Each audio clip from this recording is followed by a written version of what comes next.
اب بات ہو جائے ایران کی. ابھی تک تو اچھی خبریں آ رہی ہیں. آج سٹیٹمنٹ دیا اسماعیل بغائی نے جو سپوکس پرسن ہے ایران کی فارن منسٹری کے. انہوں نے کہا کہ یہ بالکل اب نوک پلک درست کر رہے ہیں اور بالکل فائنل سٹیجز میں ہیں.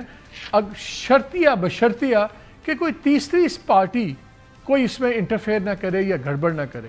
ساتھ انہوں نے یہ بھی ایڈ کر دیا کہ یہ جو ہمارا ایران اور عمان کا معاہدہ ہو رہا ہے یہ گارنٹی نہیں ہے کہ کچھ چیزیں ہوں گی تو یہ سیکیورٹی گارنٹیڈ ہوگی. ہرموز کی اسٹریٹجک جو اس کی سیکیورٹی ہے تو انہوں نے ifs and buts تو ایڈ کیے ہیں. لیکن سب سے امپورٹنٹ بات یہ ہے کہ انہوں نے کہا کہ ہم بالکل آخری موقع پہ اب ہیں اور نوک پلک درست کر رہے ہیں. کس تھرڈ پارٹیز کا ہے؟ آبویس ریفرنس ظاہر ہے ٹرمپ کے بدلتے موڈ ہو سکتے ہیں. دوسرا اسرائیل کی جو چیزیں ہیں, اسرائیل پہ بڑی انٹرسٹنگ ڈیولپمنٹ ہو رہی ہے. امریکہ میں اس وقت اس کی جو پاپولیرٹی تھی یا سپورٹ تھی وہ ٹرمپ کی طرح لوئسٹ ایور پہ ہے. خاص طور پہ جو ینگر جنریشن ہے انڈر 50 کے جتنے لوگ ہیں وہاں پہ تو بہت زیادہ ان پاپولیرٹی ہے.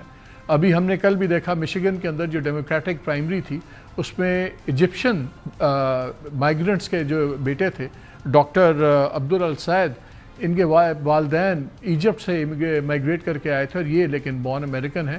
انہوں نے ایک بڑی سخت ریس کے بعد ڈیموکریٹک نامینیشن لی اور اس کے باوجود کہ ان کا کھل کے فلسطین کے حق میں اسرائیل کے خلاف سٹانس تھا اور جس کے خلاف یہ ڈیموکریٹک کے بعد لڑے تھے اس کا اوپن سٹانس یہ تھا کہ میں سپورٹ کروں گی اسرائیل کو, ان کو ایڈ بھی دوں گی, سب کچھ. اس نے کہا میں ایڈ بھی روکوں گا, سب کچھ ہوگا. لیکن اس کے باوجود $60 ملین اس کے اگینسٹ خرچ کیے اسرائیلی لابی میں, وہ جیت گیا نامینیشن. تو یہ آپ کو نظر آتا ہے کہ موڈ وہاں کا کیا ہے.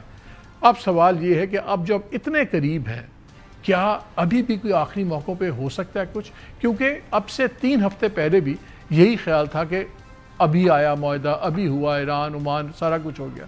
پھر ہم نے کل آپ سے پوری ڈیٹیل ڈسکس کی تھی کہ اس معاہدے میں ہے کیا. اب are we going to have phase 1 of peace? یہ اصل سوال ہے. ڈاکٹر عادل اجے میرے ساتھ ہیں, پروفیسر ہیں party school of global studies کے بوسٹن یونیورسٹی. السلام علیکم ڈاکٹر صاحب. جی السلام علیکم. سیدھا سادہ سوال, کیا اب خدا نہ خواستہ یہ جو ڈیل آلموسٹ سرٹن لگتی ہے؟ آج بلکہ ہم نے دیکھا کہ وزیر اعظم پاکستان شہباز شریف صاحب وہ بھی فلائی آف کر کے گئے ہیں سعودی عربیہ, ان کے ساتھ فیلڈ مارشل بھی ہیں.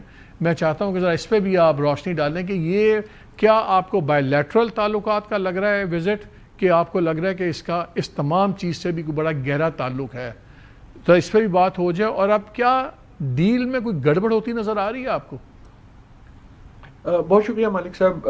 جہاں تک آپ کے دوسرے سوال کا تعلق ہے, آج کل کوئی بھی جو بات ہوگی نا, انسان ایک کمرے سے اٹھ کے دوسرے کمرے میں بھی جائے تو وہ بھی اس کا تعلق بھی اس ریجنل ایشو سے ہے. اگر پاکستان کے وزیر اعظم یا جو آرمی جو ملٹری ہیڈ ہیں CDF ہیں وہ کہیں جاتے ہیں, کیونکہ اس میں ایک رول بھی ہے اور دنیا کے حالات ایسے ہیں, تو یقیناً بائی لیٹرل بھی ہوں گے. لیکن ایسا نہیں ہو سکتا کہ صرف بائی لیٹرل ہو, اور وہ کہیں بھی نہیں ہو سکتا. اگر وہ فرانس جائیں, اگر وہ اسپین جائیں, اگر وہ چین جائیں, دس ہیز ٹو بی, یہ ایک ایسی چیز ہے جو اتنی بڑی ہے کہ آپ کے اوپر رہے گی اور آپ کا اس میں رول رہے گا, گفتگو رہے گی. جو آپ کا مین سوال ہے آن جس کو ہم ڈیل کہہ رہے ہیں, میرے خیال میں اب مجھے پتہ نہیں کہ لفظ کیا ہوگا, لیکن ڈیل سے یہ مراد نہیں ہے کہ امن آ جائے گا. جس طرح MOU بھی ایک طرح سے ڈیل نہیں تھی, لیکن یہ اس لیول پہ بھی نہیں ہے. دونوں نے بڑا کلیئر کیا ہوا ہے کہ یار وہ جو 5واں نقطہ تھا اسٹریٹ آف ہرموز کو مینج کیسے کیا جائے گا, اس کے بارے میں وہ 2 ممالک جو اسٹریٹ آف ہرموز کو ایک طرح سے اس کے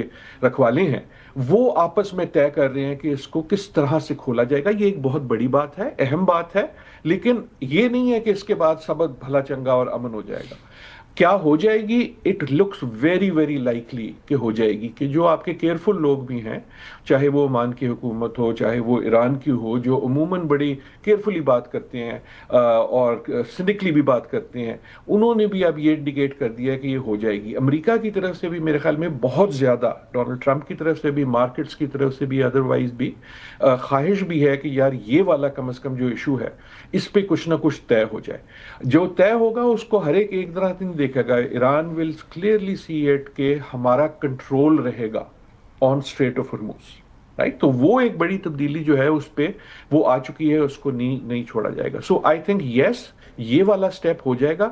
کیا وہ پائیدار رہے گا؟ I am not sure. میرا اپنا یہ خیال ہے کہ اب تک جو ہم نے دیکھا ہے وہ ہمیں یہ سکھاتا ہے کہ یہ پھر اوپر نیچے جائیں گے، کوئی چیز پھر ہوگی، کیا اس کو کوئی شفٹ ہوگی۔ اسرائیل اس سٹیج پہ ٹاپیڈو کر سکتا ہے اس ڈیل کو؟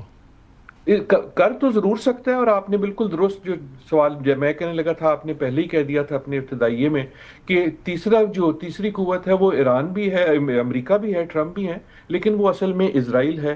اور اس کے حوالے سے کیا کر سکتا ہے؟ یس، میرا اپنا یہ خیال ہے اس وقت وہ اس کو شاید نہیں کرنا چاہے گا۔ اس کا جو ہدف ہے وہ بڑی نیگوسیشن ہے، جو انیویٹیبل ہے، جو اس کے بغیر یہ بڑا مسئلہ حل نہیں ہوتا، امن نہیں آتا، جو اس کو وہ شاید ٹورپیڈو ضرور کرے گا، لیکن اس والے کو I think at this point کم از کم ابھی کے لیے وہ چھوڑ دے گا۔ یہ بھی یاد رکھیں کہ اگر آپ اس نقشے کو دیکھیں تو ہمارا وہاں فوکس ہے ہرموز پہ، لیکن اب وہ مسئلہ جو ہے نا وہ گل حد تو نکل گئی ہے ایک طرح سے۔ آپ اگر آج کی خبر دیکھیں تو خبر جو ہے وہ یمن کے بارے میں، جہاں آپ کے جو ہوتی ہیں اور سعودیز کی جو ہے جو کانفلکٹ ہے وہ بڑھ رہا ہے۔ آج کی جو بڑی خبر ہے وہ لبنان کے بارے میں، کہ جو سو کالڈ گارنٹیز دی گئی تھیں وہ اس پہ عمل نہیں ہو رہا۔ تو in a way, for whether you are Israel اور ویدر یو آر امریکہ، آپ کے پاس more fires to take control of ہے، اور یہی صورتحال ہے فار باقی جو ممالک ہیں۔ جو آپ نے جہاں سے شروع کیا تھا وزیر اعظم کا دورہ، اس میں یقیناً وہ چیزیں بھی آئیں گی۔ جب ہم خطے کی بات کرتے ہیں صرف ہرموز کا ذکر نہیں ہے، اس میں جو یمن میں ہو رہا ہے اس کا بھی ذکر ہے۔ تو ان سم ویز آپ کی جو بورڈ ہے نا، چیس بورڈ ہے یا جو میپ ہے، وہ تو بڑھ چکا ہے۔